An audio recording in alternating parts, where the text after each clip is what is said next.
संसद के मॉनसून सत्र का 14वां दिन आज सरकार की घेराबंदी को तेज करेगा इंडिया गठबंधन। एसआईआर के मुद्दे पर मचेगा घमासान। चुनाव आयोग ने बिहार के बाद अब पश्चिम बंगाल में भी एसआईआर शुरू करने के दिए हैं आदेश। विपक्ष लगातार इस प्रक्रिया का कर रहा है विरोध। इसके अलावा भी तमाम मुद्दों पर सत्ता पक्ष और विपक्ष में बहस के आसार। आज इंडिया गठबंधन की अहम बैठक दिल्ली में राहुल गांधी के आवास पर होगी। बैठक में कई अहम मुद्दों पर बनेगी रणनीति। एसआईआर और उपराष्ट्रपति चुनाव पर प्रमुखता से होगी चर्चा। इंडिया गठबंधन के तमाम दलों के प्रमुख नेता रहेंगे बैठक में शामिल। बैठक में विपक्ष की दिखेगी एकजुटता। अगले दिन यानी 8 अगस्त को विपक्ष की संसद भवन से चुनाव आयोग तक मार्च की भी है योजना। नेशनल हेराल्ड केस में आज और कल दिल्ली की राउज एवेन्यू कोर्ट में होगी सुनवाई। मनी लॉन्ड्रिंग और एसोसिएटेड जर्नल्स लिमिटेड यानी एजेएल की संपत्तियों के कथित अवैध अधिग्रहण से जुड़ा है ये मामला। ईडी ने सोनिया गांधी, राहुल गांधी, सैम पित्रोदा और सुमन दुबे के खिलाफ दाखिल की है चार्जशीट, जिसमें आरोप है कि यंग इंडियन कंपनी ने 90 करोड़ रुपए के लोन के बदले एजेएल की 2000 करोड़ की हासिल की है संपत्ति। कांग्रेस ने कार्रवाई को राजनीति से बताया है प्रेरित। चार्जशीट पर विचार के लिए होगी सुनवाई। आज बिहार दौरे के लिए रवाना होंगे गृह मंत्री अमित शाह।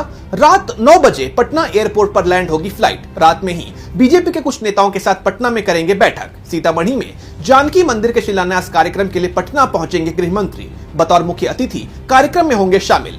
कार्यक्रम में बड़ी संख्या में लोगों के शामिल होने की उम्मीद। जिले भर में भक्तों के बीच भारी उत्साह।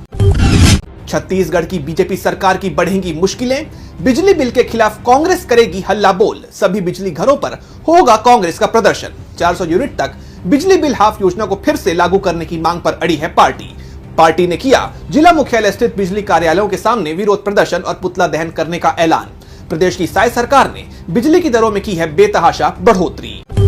नई दिल्ली के भारत मंडपम में मनाया जाएगा 11वां राष्ट्रीय हथकरघा दिवस। राष्ट्रपति श्रीमती द्रौपदी मुर्मू होंगी मुख्य अतिथि। केंद्रीय कपड़ा मंत्री गिरिराज सिंह, राज्य मंत्री पवित्र मार्गरिटा, सचिव नीलम शमी राव और विकास आयुक्त डॉक्टर एम बीना रहेंगे मौजूद। देश भर से लगभग 650 बुनकर, विदेशी खरीदार, निर्यातक और वरिष्ठ अधिकारी लेंगे भाग। इस अवसर पर 5 संत कबीर पुरस्कार और 19 राष्ट्रीय हथकरघा पुरस्कार किए जाएंगे प्रदान।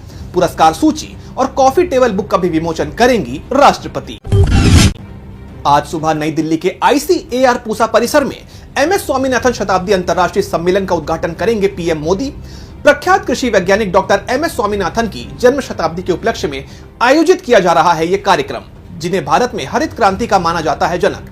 इस मौके पर जन समूह को संबोधित करेंगे प्रधानमंत्री मोदी, जिसमें कृषि क्षेत्र के विशेषज्ञ, वैज्ञानिक, नीति निर्माता और अन्य हितधारक होंगे शामिल। डॉक्टर स्वामीनाथन के योगदान को याद करने के साथ साथ सतत कृषि और खाद्य सुरक्षा पर चर्चा करना है इस सम्मेलन का मकसद।